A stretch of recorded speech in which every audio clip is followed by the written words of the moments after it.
1996년 9월 12일 오후 2시 경기도 가평군 한 호화 저택에서 7살 남자아이가 흔적도 없이 사라졌습니다.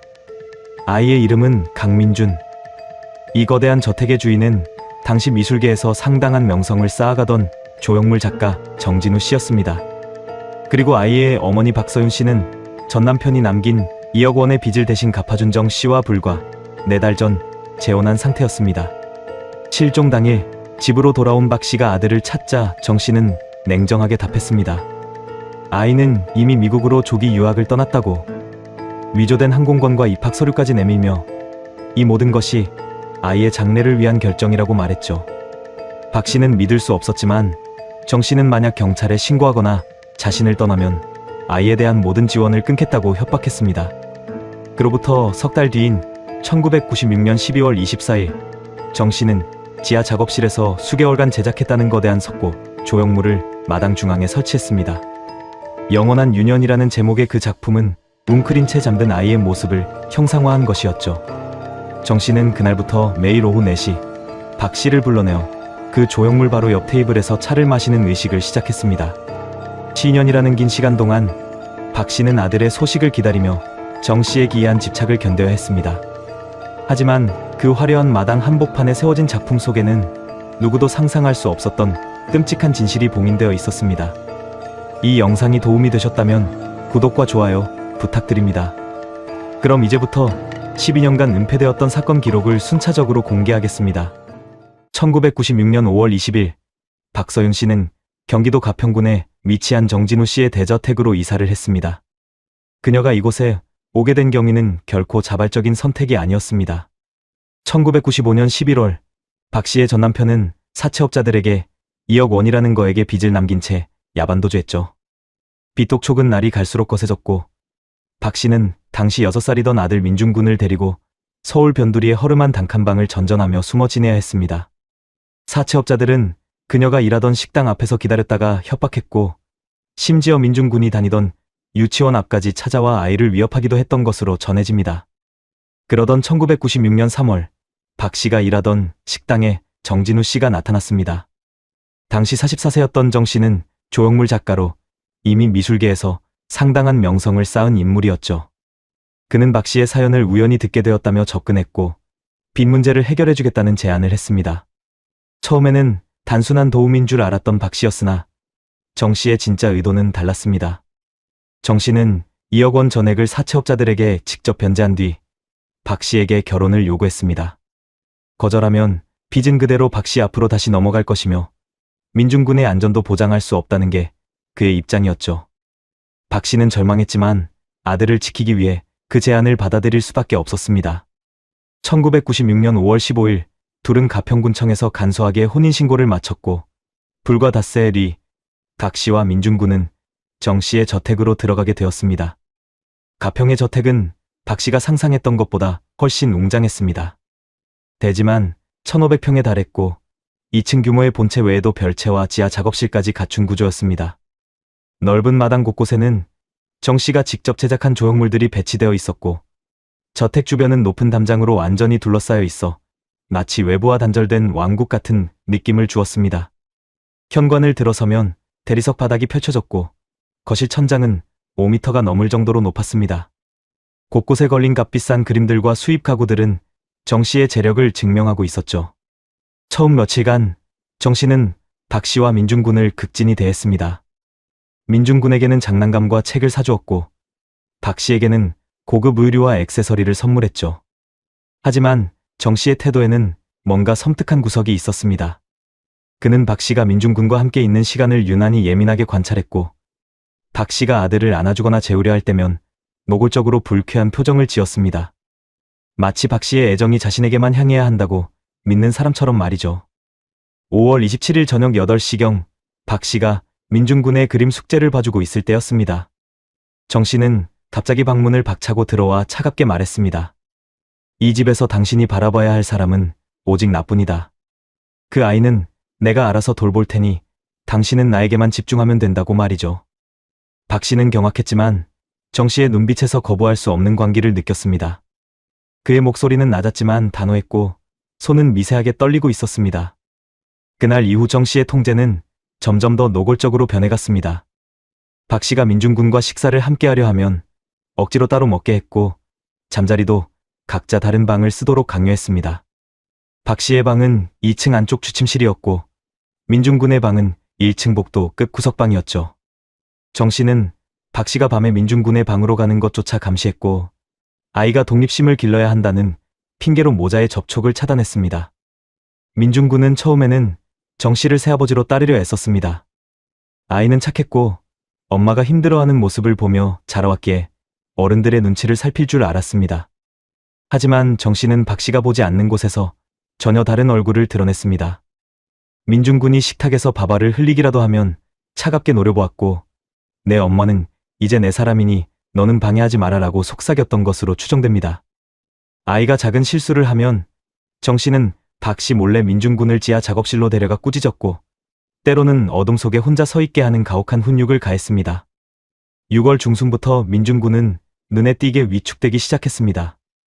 활발하게 웃고 떠들던 아이는 점점 말수가 줄었고 정 씨가 있는 공간을 피해 자기 방에만 숨어 있으려 했습니다. 밥을 먹을 때도 고개를 숙인 채 소리 없이 먹었고 밤이면 이불 속에서 작게 흐느끼는 소리가 복도까지 새어나왔죠. 박 씨는 아들의 변화를 감지했지만 정 씨의 경제적 지배력과 심리적 압박 앞에서 속수무책이었습니다. 7월 초, 박 씨는 용기를 내어 정 씨에게 민중군과 함께 서울로 돌아가고 싶다고 말했습니다. 그러자 정 씨는 냉소를 지으며 대답했죠. 당신이 나가는 순간 2억 원은 다시 당신 빚이 되고 그 아이는 사채업자들 손에 넘어갈 것이라고 말입니다. 박 씨는 그 말 한마디에 다시 무너졌습니다. 이곳을 떠나는 것은 곧 민중군을 위험에 빠뜨리는 일이었으니까요. 8월이 되자 저택의 분위기는 더욱 음울해졌습니다. 정 씨는 박 씨를 향한 집착을 노골화했고 매일 저녁 함께 식사하며 박 씨의 손을 잡고 속삭였습니다. 당신은 이제 온전히 내 것이다. 아무것도 우리 사이를 방해할 수 없다고 말이죠. 그의 눈빛은 점점 더 광적으로 변해갔고 민중군을 바라볼 때면 저기마저 드러냈습니다. 민중군은 이제 정 씨가 집에 있을 때면 방문을 잠그고 나오지 않았습니다. 아이는 겁에 질려 있었고 엄마를 만나고 싶어도 정 씨의 눈치 때문에 감이 나서지 못했습니다. 박 씨는 복도에서 민중군의 방문 앞을 서성이며 눈물을 흘렸지만 문을 두드릴 용기조차 내지 못했습니다. 정 씨가 언제든 나타나 그녀를 감시하고 있었으니까요. 1996년 여름 저택의 화려함 속에서 박서윤 씨와 민중군은 서서히 갇혀가고 있었습니다. 그리고 정진우 씨의 광적인 집착은 곧 돌이킬 수 없는 파국으로 치달을 준비를 하고 있었던 겁니다. 1996년 9월 12일 민중군이 사라진 그날은 평범한 목요일 아침으로 시작되었습니다. 오전 9시경 정진우 씨는 박서윤 씨에게 갑자기 서울로 가야 한다고 말했습니다. 미술 전시회 관련 중요한 계약 서류를 직접 받아와야 한다는 이유였죠. 평소 같으면 박 씨가 외출하는 것을 극도로 제한하던 정 씨였지만 그날만큼은 오히려 적극적으로 그녀를 내보냈습니다. 오늘은 민준이와 내가 집을 지킬 테니 당신은 천천히 다녀오세요 라며 부드럽게 미소까지 지었던 겁니다. 박 씨는 뭔가 석연치 않았지만 거부할 수 없었습니다. 정 씨가 준비해둔 택시를 타고 서울로 향하는 내내 그녀는 민중군이 걱정되어 몇 번이나 뒤를 돌아보았습니다. 하지만 이미 택시는 저택에서 멀어지고 있었고 그녀는 자신이 아들을 두고 떠나는 마지막 순간이 될 줄은 꿈에도 몰랐습니다. 오전 10시 저택에는 정 씨와 민중군만 남게 되었습니다. 정 씨는 민중군의 방문을 조심스럽게 두드렸습니다. 민준아, 나와볼래? 아저씨가 너한테 줄 선물이 있어라고 다정하게 말했죠. 민중군은 방문을 열지 않았습니다. 지난 석 달간 정 씨에게 당한 일들이 떠올라 몸이 굳어버렸던 겁니다. 하지만 정 씨는 참을성 있게 기다렸고 결국 엄마한테 미국 가는 얘기 들었지? 가기 전에 특별한 선물을 만들어주고 싶어서 그래라는 말에 아이는 조심스럽게 문을 열었습니다. 정 씨는 민중군의 손을 잡고 지하 작업실로 향했습니다. 아이는 그곳이 무서웠지만 정 씨의 소나기는 생각보다 강했고 뿌리칠 수가 없었습니다. 지하로 내려가는 계단은 좁고 어두웠으며 축축한 냄새가 코를 찔렀죠. 작업실 문이 열리자 석고 가루 냄새와 함께 차갑고 습한 공기가 밀려왔습니다. 여기 앉아봐. 아저씨가 내 모습을 본떠서 멋진 조각상을 만들어줄게.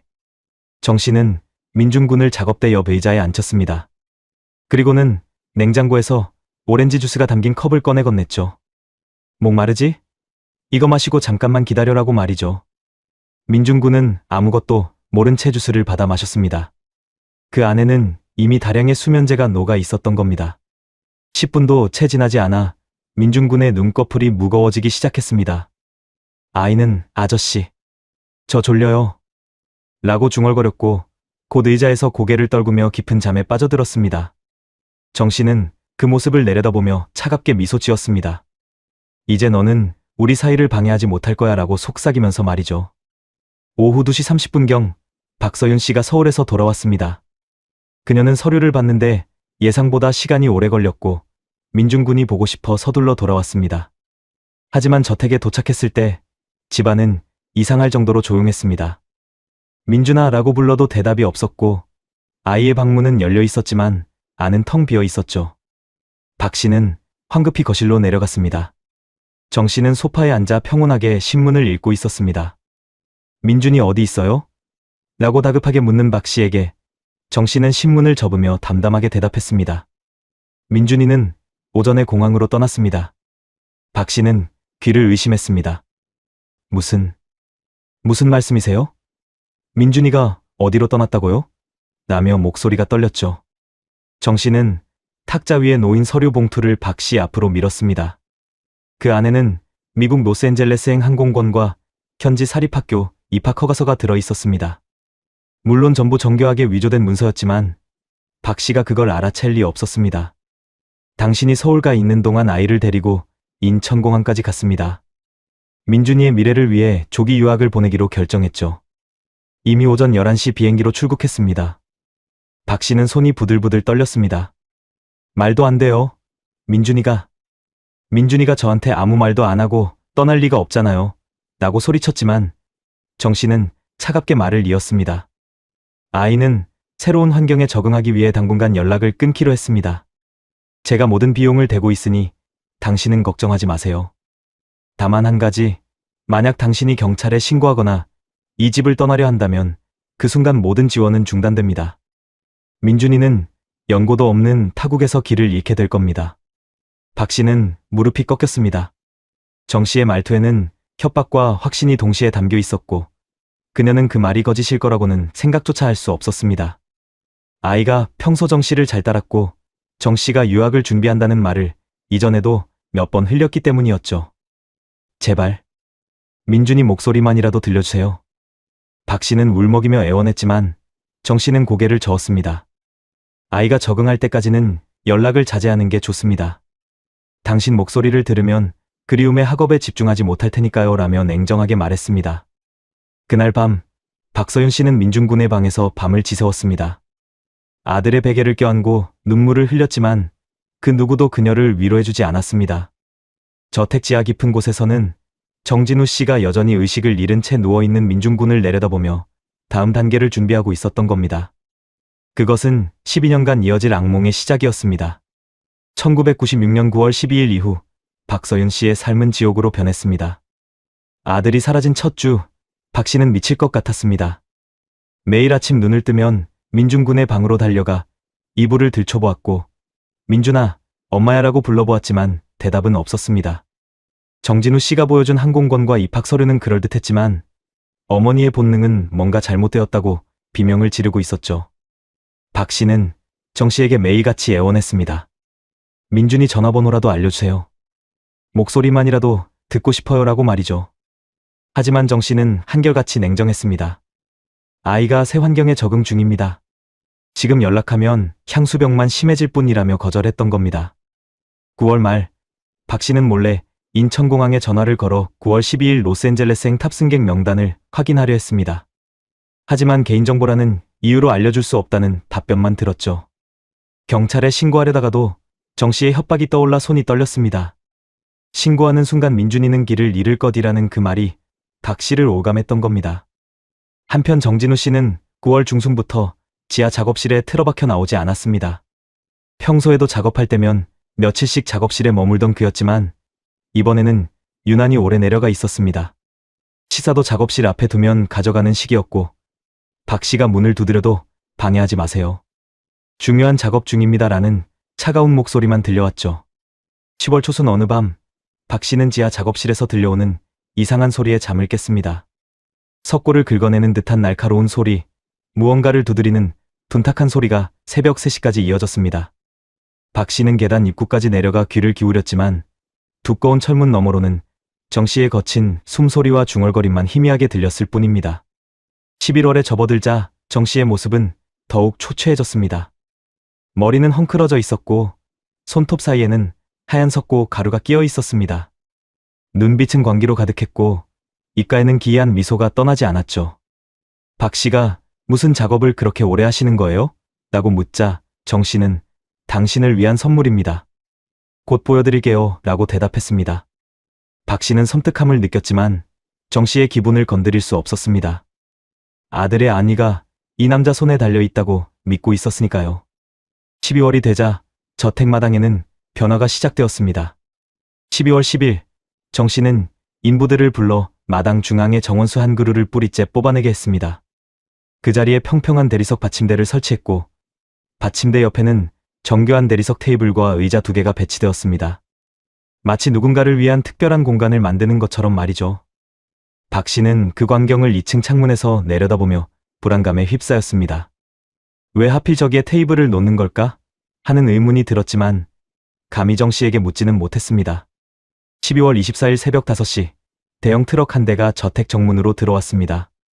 박 씨는 트럭 소음에 잠에서 깨어 창밖을 내다보았습니다. 정진우 씨와 인부 5명이 트럭 적재함에서 거대한 물체를 조심스럽게 내리고 있었습니다. 두꺼운 천으로 덮여 있어 정확한 형체는 알 수 없었지만 높이가 2m는 좋게 넘어 보였고 무게도 상당해 보였습니다. 오전 7시경 천이 벗겨지는 순간 박 씨는 숨이 멎는 듯 했습니다. 그것은 어린아이가 태아처럼 웅크린 채 잠들어 있는 모습을 형상화한 석고 조형물이었습니다. 아이의 얼굴은 평온했고 작은 손은 무릎을 감싸고 있었으며 곱슬거리는 머리카락까지 세밀하게 표현되어 있었습니다. 너무나 정교해서 마치 살아있는 아이가 석고 속에 갇혀있는 듯한 착각이 들 정도였죠. 박 씨는 계단을 뛰어 내려가 마당으로 나갔습니다. 이게 뭐예요? 떨리는 목소리로 물었지만 정 씨는 조형물을 쓰다듬으며 만족스러운 미소를 지을 뿐이었습니다. 영원한 유년입니다. 제 평생 최고의 작품이죠. 당신을 위해 만들었어요. 박 씨는 조형물에 다가갔습니다. 가까이서 보니 더욱 섬뜩했습니다. 아이의 피부 질감, 속눈썹의 미세한 곡선, 심지어 손톱의 반달 모양까지 완벽하게 재현되어 있었습니다. 그리고 그 얼굴이 어딘가 민중군을 닮아 있었던 겁니다. 왜 하필 아이 모습으로 만드신 거예요? 정 씨는 박 씨의 어깨에 손을 올리며 속삭였습니다. 민준이가 저 멀리서 우리를 지켜보고 있으니 당신은 이제 나에게만 집중하면 됩니다. 이 작품은 그걸 상징하는 거예요. 오후 4시 정진우 씨는 박서윤 씨를 마당으로 불러냈습니다. 대리석 테이블 위에는 이미 찻주전자와 찻잔 2개가 준비되어 있었습니다. 조형물은 테이블에서 불과 1m 떨어진 곳에 세워져 있었고 겨울 햇살을 받아 하얗게 빛나고 있었죠. 앉으세요. 오늘부터 매일 이 시간에 함께 차를 마실 겁니다. 박 씨는 떨리는 손으로 의자를 당겼습니다. 조형물이 바로 옆에 있어 등골이 오싹했지만 거부할 수 없었습니다. 정 씨는 찻잔에 차를 따르며 조형물의 머리 부분을 다정하게 쓰다듬었습니다. 마치 살아있는 아이를 어루만지듯이 말이죠. 민준이는 잘 지내고 있을 겁니다. 우리도 이렇게 평화롭게 시간을 보내면 되는 거예요. 박 씨는 찻잔을 들었지만 손이 떨려 차가 흘렀습니다. 조형물에서는 묘한 냄새가 났습니다. 석고 냄새, 그리고 그 속에 섞인 무언가, 썩은 듯한 기묘한 냄새가 말이죠. 박 씨는 구역질이 올라왔지만 꾹 참았습니다. 그날 이후 매일 오후 4시는 박서윤 씨에게 악몽의 시간이 되었습니다. 정진우 씨는 비가 오나 눈이 오나 박 씨를 마당으로 불러냈고 조형물 옆에서 차를 마시며 기괴한 대화를 나누었습니다. 박 씨가 조형물을 피하려 하면 정 씨는 화를 냈고 이 작품은 우리 사랑의 증표라며 강요했던 겁니다. 12월이 지나고 새해가 밝았지만 박서윤 씨의 지옥은 이제 막 시작된 것에 불과했습니다. 2001년 9월 12일 강민준 군이 사라진 지 정확히 5년이 되는 날이었습니다. 박서윤 씨는 그날 아침 일찍 일어나 민준군의 방으로 갔습니다. 5년 동안 한 번도 치우지 않은 그 방에는 먼지가 쌓여 있었고 아이의 옷과 장난감들은 그대로였습니다. 박 씨는 민준군이 7살 때 입던 티셔츠를 꺼내 들고 얼굴을 묻었습니다. 민준아, 엄마가 너무 보고 싶어라고 중얼거렸지만 이미 아이의 냄새는 사라진 지 오래였습니다. 지난 5년간 박 씨의 삶은 지옥 그 자체였습니다. 매일 오후 4시 정진우 씨는 어김없이 박 씨를 마당으로 불러냈습니다. 그 거대한 석고 조형물 옆 테이블에서 차를 마시는 일식은 단 하루도 빠짐없이 이어졌죠. 비가 쏟아지는 날에도 한겨울 눈보라가 치는 날에도 정 씨는 박 씨를 그 자리에 앉혔습니다. 우리의 약속이잖아요. 민준이가 지켜보고 있어라며 웃음을 지었던 겁니다. 박 씨는 조형물을 볼 때마다 섬뜩함을 느꼈습니다. 석고 표면은 세월이 지나며 미세하게 변색되었고 장마철이면 축축하게 젖어 있었습니다. 그럴 때마다 정 씨는 직접 천으로 닦아내고 특수 코팅제를 발랐습니다. 마치 살아있는 생명체를 돌보듯 정성스럽게 말이죠. 2001년 1월 정 씨는 박 씨에게 첫 번째 편지를 보여주었습니다. 미국에서 민준이 편지가 왔습니다라며 건넨 봉투 안에는 영어와 서툰 한글이 섞인 짧은 편지가 들어 있었습니다. 내용은 단순했습니다. 학교 생활이 재미있다는 것, 친구들이 생겼다는 것, 엄마가 보고 싶지만 열심히 공부하고 있다는 것. 박 씨는 편지를 읽으며 눈물을 흘렸습니다. 하지만 뭔가 이상했습니다. 민준군이 평소 쓰던 말투가 아니었고 필체도 달라 보였죠. 이게 정말 민준이가 쓴 거예요? 박 씨가 의심스러운 눈빛으로 묻자 정 씨는 차갑게 대답했습니다. 5년이나 지났는데 글씨체가 안 변할 것 같습니까? 아이는 성장하고 있어요. 당신은 과거에 머물러 있지만 말입니다. 박 씨는 더 이상 반박할 수 없었습니다. 정 씨의 논리는 그럴듯했고 그녀는 아들을 믿고 싶었으니까요. 이후 정 씨는 3개월마다 한 번씩 편지를 보여주었습니다. 모두 정 씨가 정교하게 위조한 것이었지만 박 씨는 알 길이 없었죠. 4월 어느 날 정 씨는 민준군의 성장 기록이라며 사진 한 장을 내밀었습니다. 금발 백인 아이들 사이에 동양인 소년이 서 있는 학교 단체 사진이었습니다. 정 씨는 뒷줄 오른쪽에 서 있는 아이를 가리키며 이게 민준이입니다라고 말했습니다. 박 씨는 사진을 움켜쥐고 한참을 들여다보았지만 얼굴이 작고 흐릿해서 확신할 수 없었습니다. 하지만 믿고 싶었습니다. 아들이 살아있다는 증거라도 붙잡고 싶었던 겁니다. 민준이 목소리를 듣고 싶어요. 전화 한 통만이라도. 박 씨는 무릎을 꿇고 애원했습니다. 5년 동안 단 한 번도 아들의 목소리를 듣지 못했던 겁니다. 하지만 정 씨는 냉정하게 고개를 저었습니다. 안 됩니다. 민준이는 이미 영어로만 생활하고 있어요. 한국어를 거의 잊어버렸다고 합니다. 담임 선생님이 보낸 보고서에도 그렇게 적혀 있었어요. 그래도 엄마 목소리는 알아들을 거예요. 제발. 당신 목소리를 들으면 아이가 향수병에 걸릴 겁니다. 그럼 학업에 지장이 생기죠. 당신이 정말 민준이를 사랑한다면 참아야 합니다. 정 씨의 논리는 잔인했지만 박 씨를 오감했습니다. 그녀는 자신이 이기적인 엄마가 되는 것 같아 괴로웠습니다. 아이를 위해 참아야 한다는 죄책감이 그녀를 짓눌렀던 겁니다. 7월 중순 정 씨의 조형물에 대한 집착은 더욱 심해졌습니다. 어느 날 오후 동네 고양이 한 마리가 마당에 들어와 조형물 주변을 어슬렁거렸습니다. 정 씨는 그 모습을 보자마자 얼굴이 일그러지며 돌멩이를 집어 던졌습니다. 감히 내 작품에 가까이 오다니 라고 소리치며 고양이를 쫓아냈죠. 박 씨는 그 광경을 보며 소름이 돋았습니다. 정 씨의 눈빛에는 광기가 가득했던 겁니다. 8월에는 더욱 기이한 일이 벌어졌습니다. 여름 장마로 조형물 표면에 이끼가 약간 끼었습니다. 정 씨는 그것을 발견하자마자 발작하듯 조형물을 닦아내기 시작했습니다. 새벽 2시부터 해가 뜰 때까지 그는 솔과 약품을 들고 조형물의 구석구석을 닦고 또 닦았습니다. 손에서 피가 날 정도로 강하게 문질렀고 중얼거림이 멈추지 않았죠. 더럽혀지면 안 돼. 완벽해야 해. 영원히 그대로 있어야 한다고.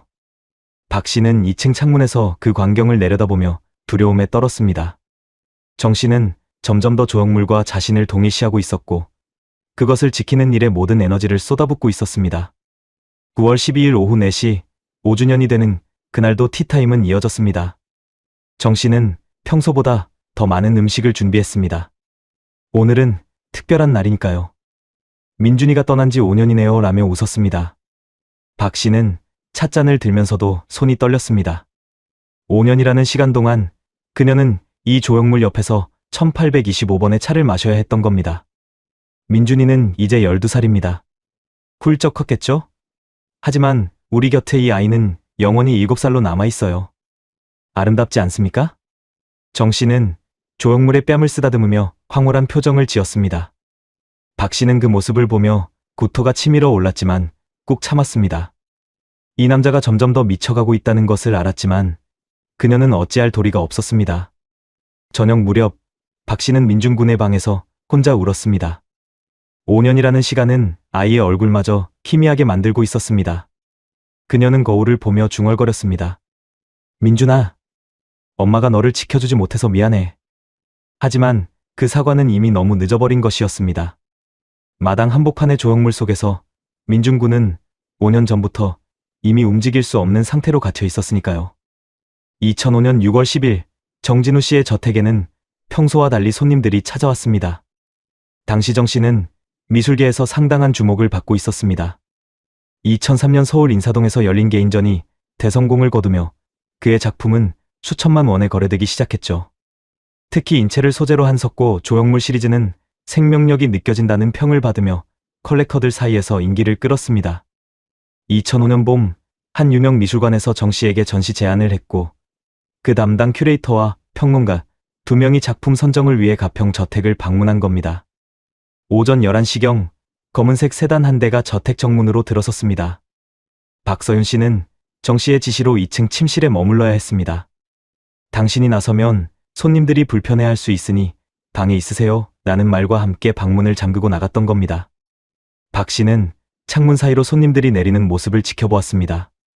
정장을 입은 중년 남성 셋이었고 그들은 정 씨와 악수를 나누며 저택 안으로 들어갔죠. 1시간가량 실내 전시 작품들을 둘러본 뒤 일행은 마당으로 나왔습니다. 이쪽에 제 최고 역작이 있습니다. 정 씨는 자랑스럽게 영원한 유년 앞으로 손님들을 안내했습니다. 큐레이터들은 조형물 주변을 천천히 돌며 감탄사를 쏟아냈습니다. 디테일이 정말 놀랍군요. 마치 살아 숨쉬는 것 같아요. 라는 칭찬이 이어졌죠. 하지만 그중 한 명, 40대 초반으로 보이는 평론가가 조형물을 유심히 관찰하더니 고개를 갸우뚱했습니다. 작품은 훌륭하지만 구도가 다소 불안정해 보이는데요. 그는 조형물의 측면을 가리키며 말을 이었습니다. 웅크린 자세가 너무 비대칭적이에요. 오른쪽 어깨가 왼쪽보다 낮고 머리의 각도도 조금 어색합니다. 의도하신 건가요? 순간 정진우 씨의 얼굴이 굳어졌습니다.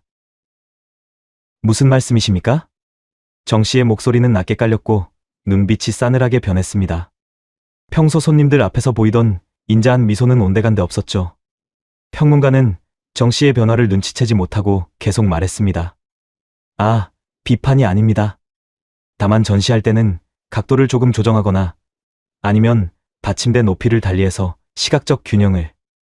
나가세요. 정 씨는 차갑게 말을 끊었습니다. 다른 두 사람이 당황하며 정 선생님, 그게 무슨... 하고 말하려 했지만 정 씨는 이미 돌아서서 조형물 앞을 가로막고 섰습니다. 제 작품에 손대겠다는 겁니까? 각도를 조정하겠다고요? 누가 감히... 정 씨의 목소리는 점점 커졌고 손은 부들부들 떨리고 있었습니다. 평론가는 황당한 표정으로 오해입니다. 그냥 전시 기법에 대한 제안일 뿐. 이라고 해명하려 했지만 소용없었습니다. 당장 나가세요. 내 작품을, 이 완벽한 작품을 건드리려는 사람은 이 집에 발도 들이지 마십시오. 정 씨는 격분한 채 평론가의 팔을 잡아 끌었습니다. 다른 두 명도 어쩔 수 없이 함께 나가야 했죠. 현관까지 끌려간 일행은 이해할 수 없군요. 예술가라면 비평을 받아들여야. 라고 중얼거렸지만 정 씨는 대문을 쾅 닫아버렸습니다. 박서윤 씨는 2층 창문에서 그 모든 광경을 목격했습니다. 손님들이 떠난 후 정 씨는 마당으로 달려가 조형물을 끌어안았습니다. 마치 다친 아이를 보호하는 부모처럼 그는 조형물의 표면을 쓰다듬으며 중얼거렸습니다. 괜찮아. 아무도 너를 건드리지 못해. 영원히 이대로야. 박 씨는 그 모습을 보며 등골이 서늘해졌습니다. 저것은 예술가의 집착이 아니었습니다. 살아있는 무언가를 지키려는 광기였던 겁니다. 그날 밤, 박서윤 씨는 결심했습니다. 정진우 씨가 깊이 잠든 새벽 2시, 박 씨는 조심스럽게 침실 문을 열었습니다. 9년간 한 번도 들어가 본 적 없는 지하 작업실. 그곳에 답이 있을 거라는 확신이 들었던 겁니다. 복도를 지나 지하로 향하는 계단 앞에 섰을 때 그녀의 심장은 터질 듯 뛰었습니다. 철문에는 자물쇠가 채워져 있었지만 정 씨가 평소 열쇠를 보관하던 곳을 알고 있었습니다. 1층 서재 책상 서랍 안쪽에 붙여둔 자석 케이스. 박 씨는 떨리는 손으로 열쇠를 꺼내 자물쇠를 열었습니다. 삐걱. 철문이 열리며 차갑고 습한 공기가 얼굴을 스쳤습니다. 계단을 내려가자 코를 찌르는 석고, 냄새가 진동했습니다. 손전등을 켜자 넓은 지하 작업실이 드러났습니다. 벽면에는 각종 조각 도구들이 걸려 있었고 바닥에는 하얀 석고 가루가 수북이 쌓여 있었죠. 박 씨는 작업대를 뒤지기 시작했습니다. 스케치북, 조각칼, 석고틀. 평범한 작업 도구들 뿐이었습니다. 하지만 작업대 아래 서랍을 열었을 때 그녀의 손이 멈췄습니다. 거기에는 작고 낡은 운동화 한 짝이 들어 있었습니다. 파란색 바탕에 흰색 줄이 있는 민중군이 실종 당일 신고했던 바로 그 운동화였던 겁니다. 이게 왜 여기? 박 씨의 손이 떨렸습니다. 민중군이 미국으로 떠났다면 운동화는 함께 가져갔어야 했습니다. 왜 한 짝만 이곳에 남아있는 걸까요? 박 씨는 서랍을 더 뒤졌지만 다른 단서는 없었습니다. 석고 가루, 먼지, 그리고 이 작은 운동화 한 짝뿐이었죠. 그때 위층에서 소리가 들렸습니다. 정 씨가 움직이는 기척이었습니다. 박 씨는 황급히 운동화를 제자리에 놓고 작업실을 빠져나왔습니다. 계단을 뛰어 올라가 철문을 잠그고 열쇠를 원래 자리에 돌려놓은 뒤 침실로 돌아왔을 때 그녀의 온몸은 땀으로 젖어 있었습니다. 침대에 누워서도 잠은 오지 않았습니다. 운동화, 조형물을 지키는 정 씨의 광기, 그리고 9년간 한 번도 들려오지 않은 민중군의 목소리. 모든 조각들이 퍼즐처럼 맞춰지기 시작했지만 박 씨는 그 완성된 그림을 차마 받아들일 수 없었습니다. 설마 그럴 리가. 하지만 의구심은 확신으로 변해가고 있었습니다. 정진우 씨의 경제적 지배력, 심리적 압박, 그리고 민중군에게 무슨 일이 생길지 모른다는 두려움. 박서윤 씨는 진실 앞에서 무력했습니다. 알고 싶으면서도 알고 싶지 않았고 확인하고 싶으면서도 두려웠던 겁니다. 그렇게 2005년의 여름이 지나갔고 박 씨는 여전히 매일 오후 4시 조형물 옆에 앉아 차를 마셔야 했습니다. 진실은 그녀의 바로 옆에 있었지만 그녀는 아직 그것을 직시할 용기가 없었습니다. 2008년 10월 15일 가평 일대에는 태풍 경보가 내려졌습니다. 기상청은 이번 태풍이 최대 순간 풍속 초속 35m에 달하는 강력한 것이라고 예보했습니다. 오전 9시경부터 하늘은 먹구름으로 뒤덮였고 바람은 점점 강해지기 시작했죠. 저택 주변의 나무들이 심하게 흔들렸고 마당의 낙엽들이 소용돌이치며 날아다녔습니다. 정진우 씨는 평소와 달리 불안한 기색을 보였습니다. 조형물을 보호해야 합니다.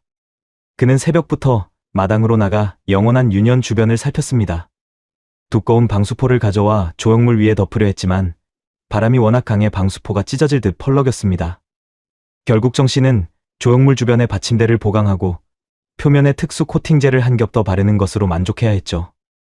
오전 11시 박서윤 씨는 정 씨의 지시로 저택을 떠나야 했습니다. 서울 갤러리에서 급한 서류를 받아와야 합니다. 당신이 직접 가서 받아오세요. 박 씨는 이상했습니다. 태풍이 오는 날 굳이 서울까지 갈 필요가 있을까 싶었지만 정 씨는 단호했습니다. 계약건이 급해요. 오늘 안에 받아와야 합니다. 박 씨는 어쩔 수 없이 택시를 타고 서울로 향했습니다. 차창 밖으로는 이미 굵은 빗줄기가 쏟아지기 시작했죠. 오후 1시경 태풍은 본격적으로 가평을 강타했습니다. 바람은 가옥을 뒤흔들 정도로 거세졌고 비는 폭포수처럼 쏟아졌습니다. 정 씨는 거실 창문으로 마당을 내다보며 조형물을 지켜보았습니다. 방수포는 이미 찢겨나갔고 조형물은 빗물에 흠뻑 젖어 있었지만 다행히 무너지지는 않았습니다. 오후 3시 12분 저택 마당 동쪽에 서 있던 수령 60년 된 느티나무가 뿌리째 뽑혔습니다. 쾅! 어마어마한 굉음과 함께 거대한 나무가 쓰러지기 시작했습니다. 정 씨는 창문으로 그 광경을 목격하며 얼굴이 창백해졌습니다. 느티나무는 느린 동작처럼 기울어지더니 정확히 영원한 유년을 향해 쓰러져 내렸습니다. 안 돼. 정 씨는 비명을 지르며 현관문을 박차고 나갔습니다. 하지만 이미 늦었습니다. 나무의 굵은 가지들이 조형물의 상반신을 강타했고 12년간 그 자리를 지켜온 석고, 조형물은 처참하게 부서지기 시작했습니다. 정 씨는 빗속을 뚫고 달려갔지만 폭우와 강풍 때문에 제대로 서 있기조차 힘들었습니다. 그는 나무가지를 밀어내려 했지만 사람의 힘으로 움직일 수 있는 무게가 아니었죠. 조형물의 머리 부분이 갈라지는 소리가 들렸고 흉부가 무너져 내렸습니다. 아, 내 작품. 내 완벽한. 정 씨는 무릎을 꿇고 주저앉았습니다. 7년간 매일 지켜온 그의 집착의 대상이 눈앞에서 산산조각 나고 있었던 겁니다. 오후 5시 30분, 박서윤 씨가 서울에서 돌아왔습니다. 택시가 저택 정문에 도착했을 때 그녀는 마당의 참혹한 광경을 보고 숨이 멎었습니다. 거대한 나무가 쓰러져 있었고 그 아래 조형물이 반쯤 파괴되어 있었습니다. 정 씨는 빗속에서 무너진 조형물을 끌어안고 흐느끼고 있었죠. 박 씨는 우산도 쓰지 않고 마당으로 뛰어갔습니다. 가까이 다가갔을 때 그녀는 믿을 수 없는 광경을 목격했습니다. 갈라진 석고 틈 사이로 무언가가 드러나 있었던 겁니다. 처음에는 나무 뿌리인 줄 알았습니다. 하지만 아니었습니다. 그것은 뼈였습니다. 작고 가느다란 아이의 손뼈였습니다. 박 씨는 구토가 치밀어 올랐습니다. 하지만 그녀는 계속 다가갔습니다. 석고 조각들을 치우자 더 많은 것이 보였습니다. 10년 전 민중군이 입었던 파란색 티셔츠의 1000조각, 부패하지 않고 미라처럼 마른 작은 팔, 그리고 웅크린 채 굳어버린 아이의 몸. 민준아. 박서윤 씨의 입에서 떨리는 목소리가 새어나왔습니다. 그녀의 손은 석고 더미 속 아이의 손을 향했습니다. 닿는 순간 차갑고 딱딱한 감촉이 전해졌습니다. 12년간 그녀가 찾아 헤맨 아들은 단 한 번도 이 저택을 떠난 적이 없었던 겁니다. 민준아. 우리 민준이. 그녀는 무너진 석고 더미에 매달렸습니다. 갈라진 틈 사이로 아이의 얼굴 일부가 보였습니다. 눈을 감고 있는 모습, 그것은 분명 민준군이었습니다. 7살 때 그대로 시간이 멈춰버린 채로. 엄마가 여기 있어. 엄마가 늦어서 미안해. 박 씨는 아이를 끌어안으려 했지만 석고와 나무가 가로막고 있었습니다. 그녀는 맨손으로 석고 조각을 걷어내기 시작했습니다. 손에서 피가 났지만 아랑곳하지 않았죠. 아이를 꺼내야 했습니다. 12년 동안 이 좁은 석고 관 속에 갇혀있던 아들을 자유롭게 해줘야 했습니다. 정진우 씨는 그 옆에서 멍하니 서 있었습니다. 완벽했는데, 영원할 수 있었는데. 그는 중얼거렸지만 박 씨의 귀에는 들리지 않았습니다. 그녀는 온 세상이 무너지는 것 같았습니다. 10년간 자신은 무엇을 한 걸까요? 매일 오후 4시 아들의 시신이 담긴 관 옆에 앉아 차를 마셨던 겁니다. 살인마와 함께 웃고 대화하며 아들이 미국에서 잘 지내고 있을 거라고 믿으며. 이야. 박서윤 씨는 비명을 질렀습니다. 하늘을 향해, 세상을 향해, 그리고 자신을 향해. 그 비명은 태풍의 굉음 속에서도 멀리까지 울려 퍼졌습니다. 오후 6시 10분경 저택 관리를 맡고 있던 인부가 마당으로 달려왔습니다. 태풍이 지나간 후 피해를 점검하러 온 그는 쓰러진 나무와 함께 무너진 조형물, 그리고 그 안에서 드러난 아이의 유해를 목격했습니다. 박서윤 씨는 석고 더미를 끌어안은 채 의식을 잃어가고 있었고 정 씨는 넋이 나간 듯 중얼거리고 있었죠. 신고해야. 경찰을 불러야. 관리인은 떨리는 손으로 휴대전화를 꺼내 112에 전화를 걸었습니다. 여보세요. 가평군 정진우 씨 댁인데요.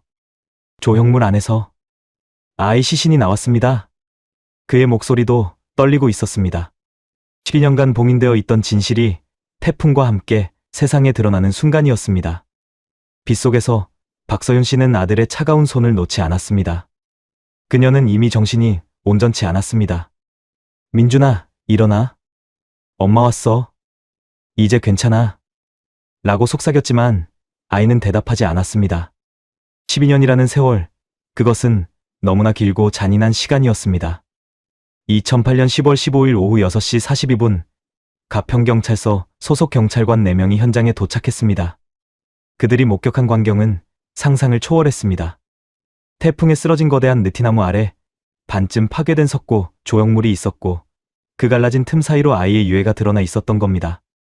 박서윤 씨는 석고 더미를 끌어안은 채 정신을 잃고 쓰러져 있었고 정진우 씨는 빗속에 멍하니 서서 완벽했는데 영원할 수 있었는데 라는 말만 되뇌고 있었습니다. 현장을 목격한 경찰관 중 한 명은 훗날 언론 인터뷰에서 이렇게 증언했습니다. 20년 경력 동안 수많은 사건을 봤지만 그날만큼 충격적인 현장은 없었다고 말이죠. 오후 7시 15분 박서윤 씨는 덱 19 구급대에 의해 가평군 소재 병원 응급실로 이송되었습니다. 그녀는 극심한 쇼크 상태였고 민준아, 엄마가 늦어서 미안해라는 말만 반복했습니다. 의료진은 응급진정제를 투여했지만 그녀의 정신 상태는 이미 한계를 넘어선 것으로 판단되었죠. 같은 시각 정진우 씨는 현장에서 긴급 체포되었습니다. 경찰이 당신을 살인 혐의로 체포합니다라고 고지했을 때 정 씨는 저항하지 않았습니다. 다만 파괴된 조형물을 돌아보며 12년간 아무도 몰랐어요. 완벽했다고요 라고 중얼거렸을 뿐입니다. 그의 옷은 빗물에 흠뻑 젖어 있었고 손에는 석고 가루가 묻어 있었습니다. 2008년 10월 16일 오전 9시 국립과학수사연구원 소속 감식반이 현장에 투입되었습니다. 감식반은 무너진 조형물을 조심스럽게 해체하기 시작했습니다. 작업은 신중하게 진행되었죠. 석고 조각 하나하나를 기록하고 사진을 찍으며 안에 갇혀있던 유해를 드러냈습니다. 오후 2시경 완전히 드러난 민준군의 유해는 웅크린 자세 그대로 석고화되어 있었습니다. 감식 결과 몇 가지 충격적인 사실이 밝혀졌습니다. 유해 주변 석고층은 최소 5겹 이상 더 빨라져 있었습니다. 정 씨가 12년간 꾸준히 보수 작업을 했다는 증거였죠. 석고 내부에서는 아이의 옷과 함께 수면제 성분이 검출되었고 유해의 자세를 분석한 결과 의식을 잃은 상태에서 웅크린 자세로 고정되었을 것으로 추정되었습니다. 2008년 11월 2일 국립과학수사연구원에서 공식 부검이 실시되었습니다. 부검을 담당한 법의학자는 민준군의 사인을 질식사로 판단했습니다. 결정적인 증거는 폐화기도에서 검출된 다량의 석고 가루였습니다. 이는 아이가 석고에 덮이는 과정에서 여전히 호흡을 하고 있었다는 것을 의미했죠. 부검 소견서에는 다음과 같이 기록되었습니다. 피해자의 폐조직 내부 밑기도에서 다량의 석고, 분말이 발견되었으며 이는 생전에 석고 물질을 흡입했음을 시사합니다. 사망 당시 피해자는 의식이 있었거나 최소한 자유호흡 기능이 유지되고 있었을 가능성이 높습니다. 추정 사망 시각은 1996년 9월 12일 오후 2시에서 6시 사이로 판단됩니다. 이 소견은 정진우 씨의 범행이 단순 살인이 아닌 극도로 잔혹한 방식의 살인임을 입증했습니다. 아이를 수면제로 재운 뒤 살아있는 상태로 석고 틀 안에 넣고 석고를 부어 질식시킨 것이었죠. 2008년 11월 5일 가평경찰서 조사실에서 정진우 씨에 대한 본격적인 조사가 시작되었습니다. 놀랍게도 정 씨는 변호사 접견도 거부한 채 범행을 스스럼 없이 자백했습니다. 그의 진술은 차갑고 담담했으며 어떠한 죄책감의 기미도 보이지 않았습니다. 민준이는 박서윤을 향한 저의 사랑을 방해하는 유일한 장애물이었습니다. 정 씨는 조사관을 똑바로 쳐다보며 말했습니다. 저는 그녀를 완전히 소유하고 싶었어요. 하지만 그 아이가 있는 한 불가능했죠. 그녀의 눈은 늘 아이에게만 향해 있었으니까요. 조사관이 그래서 7살 아이를 살해한 겁니까? 라고 묻자 정 씨는 고개를 끄덕였습니다. 제거할 수밖에 없었습니다. 그리고 저는 완벽한 방법을 생각해냈죠. 아이를 예술작품으로 만들어 그녀 곁에 두는 것. 그녀는 12년 동안 매일 아들 옆에 앉아 있었지만 전혀 눈치채지 못했어요. 얼마나 완벽합니까? 정 씨의 목소리에는 기이한 자부심이 묻어났습니다. 조사관들은 그의 태도에 경악했지만 계속 진술을 받았습니다. 매일 오후 4시 저는 그 조형물 옆에서 그녀와 차를 마셨습니다. 그것은 저희 승리를 확인하는 의식이었어요. 그 아이는 제 발밑에 있고 그녀는 온전히 제 것이 되었다는 걸 매일 확인했죠. 조사 기록에는 정 씨가 진술 중 여러 차례 미소를 지었다고 기록되어 있습니다. 정신감정 의뢰 결과 정 씨는 반사회성, 인격장애 및 병적 집착 성향으로 판정받았지만 심신미약 상태는 아니라고 판단되었습니다. 한편 박서윤 씨의 상태는 급격히 악화되었습니다. 11월 10일 그녀는 가평군 병원에서 서울 소재 대학병원 정신건강의학과로 이송되었습니다. 담당 정신과 전문의는 그녀를 중증 외상 후 스트레스 장애로 진단했습니다. 박 씨는 현실 인식이 불가능한 상태였고 자신이 여전히 저택 마당에 있다고 믿으며 민준아, 차 씻기 전에 마시자라는 말을 되풀이했습니다. 의료 기록에 따르면 박 씨는 12년간 자신이 아들의 시신 옆에서 살인마와 함께 생활했다는 사실을 받아들이지 못했습니다. 제가 민준이를 죽인 거예요. 제가 몰랐어요. 바로 옆에 있었는데 라며 자해 시도를 반복했고 결국 폐쇄병동에 입원하게 되었습니다. 11월 20일 정신과 전문의는 법원에 소견서를 제출했습니다. 환자는 극심한 죄책감과 자기 파괴적 성향을 보이고 있습니다. 12년간 지속된 심리적 학대와 기망, 그리고 아들의 죽음을 목격한 충격이 복합적으로 작용하여 정신이 붕괴된 상태입니다. 장기간의 치료가 필요하며 완전한 회복은 어려울 것으로 판단됩니다. 가평군 저택은 증거물로 압수되었고 마당에 섰고 조각들은 모두 수거되어 분석되었습니다. 조형물이 서 있던 자리에는 12년간의 빗물과 풍화작용으로 생긴 얼룩이 남아 있었습니다. 그 얼룩은 마치 아이가 누워있던 형상처럼 보였다고 합니다. 2008년 12월 검찰은 정진우를 살인, 사체 은닉, 감금, 사기 등 총 8개 혐의로 기소했습니다. 7년간 이어진 관계의 범죄는 이제 법정의 심판을 기다리게 되었습니다. 2009년 5월 14일 오전 10시 의정부지방법원 제3형사부 법정에는 200여 명의 방청객이 몰렸습니다. 7년간 아들의 시신을 예술작품으로 위장해 은폐한 이 사건은 이미 전국적인 공분을 일으키고 있었습니다. 언론은 이를 석고 요람 사건이라 명명했고 연일 특종 보도가 쏟아졌죠.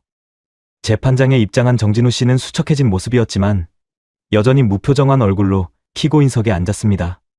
재판부는 먼저 피해자 박서윤 씨의 출석 불가 사유를 설명했습니다. 피해자는 현재 정신병원 폐쇄병동에 입원 중이며 의료진의 소견에 따라 법정 출석이 불가능한 상태입니다. 박 씨는 사건 발생 이후 단 한 번도 병원 밖으로 나오지 못했습니다. 그녀는 여전히 민준군이 살아있다고 믿거나 자신이 아들을 죽였다며 자책하는 증상을 반복했습니다. 담당 의사는 평생 회복이 어려울 수 있다는 비관적인 전망을 내놓았죠. 재판장은 준엄한 목소리로 판결문을 낭독하기 시작했습니다. 피고인 정진우의 범행은 인간의 존엄성을 근본적으로 파괴한 반인륜적 범죄입니다. 재판부는 이 사건이 단순한 살인을 넘어서는 몇 가지 특징을 지적했습니다. 첫째, 7살 어린아이를 살아있는 상태로 석고에 매몰시켜 질식사시킨 극도의 잔혹성. 둘째, 12년간 피해자의 어머니를 철저히 기망하고 가스라이팅하며 정신적으로 학대한 점. 셋째, 아들의 시신이 담긴 조형물 옆에서 매일 생활하도록 강요한 것은 일반적인 살인 사건의 범주를 뛰어넘는 정신적 고문이라는 판단이었습니다. 피고인은 막대한 재력을 바탕으로 범죄를 치밀하게 계획하고 은폐했습니다. 재판부는 정 씨가 위조 서류를 만들고 가짜 편지와 사진을 제작하며 박 씨를 경제적 심리적으로 지배한 정황을 엄중히 꾸짖었습니다. 또한 예술가라는 사회적 지위를 악용해 12년간 완벽 범죄를 유지하려 했던 점도 양형의 주요 근거가 되었죠. 피해 유족인 박서윤 씨는 현재 정신이 완전히 파괴된 상태입니다. 이는 피고인이 저지른 또 하나의 살인이나 다름없습니다. 재판장의 목소리는 떨렸고 방청석에서는 흐느끼는 소리가 들렸습니다. 정진우 씨는 최후 진술 기회에서도 반성의 기미를 보이지 않았습니다. 저는 제 방식대로 사랑했을 뿐입니다라는 한마디만 남겼죠. 이 발언에 방청석에서는 분노의 함성이 터져나왔고 재판장은 정숙 명령을 내려야 했습니다. 2009년 8월 22일 최종 선고 공판이 열렸습니다. 재판부는 피고인 정진우에게 무기징역을 선고했습니다. 사형 구형이 있었으나 당시 사형 집행이 사실상 중단된 상황을 고려한 판결이었습니다. 검찰과 유족 측은 항소를 검토했으나 박서윤 씨의 상태가 재판 진행을 감당할 수 없다는 의료진의 소견에 따라 결국 1심에서 확정되었습니다. 정진우는 수감 이후에도 교화의 기미를 보이지 않았습니다. 교도관들에게 제 작품은 완벽했다는 말을 되풀이했고 2015년 교도소 내에서 지병으로 사망했습니다. 박서윤 씨는 2010년 봄 끝내 스스로 생을 마감했습니다. 병원 옥상에서 투신한 그녀의 유서에는 단 한 줄만 적혀 있었습니다. 민준아, 이제 엄마가 갈게. 모자는 가평군 공동묘지에 나란히 묻혔습니다. 10년간 석고 속에 갇혀있던 아들과 12년간 지옥 같은 삶을 살아야 했던 어머니는 그렇게 제외했습니다. 이 사건은 대한민국 범죄사의 가장 잔혹하고 기괴한 사건 중 하나로 기록되었습니다. 사랑이라는 이름으로 포장된 관계가 얼마나 무서운 결과를 초래하는지, 그리고 한 사람의 집착이 얼마나 많은 생명을 파괴할 수 있는지를 보여준 비극이었습니다. 사건의 기록을 따라가며 가려진 조각들을 연결합니다. 구독과 좋아요, 알림 설정은 이 기록을 이어가는 힘이 됩니다. 잊혀진 이름들, 사라진 진실, 그날의 흔적들. 봉인된 사건 노트에서 흔적을 찾아드리겠습니다. 지금까지 봉인된 사건 노트였습니다. 시청해주셔서 감사합니다.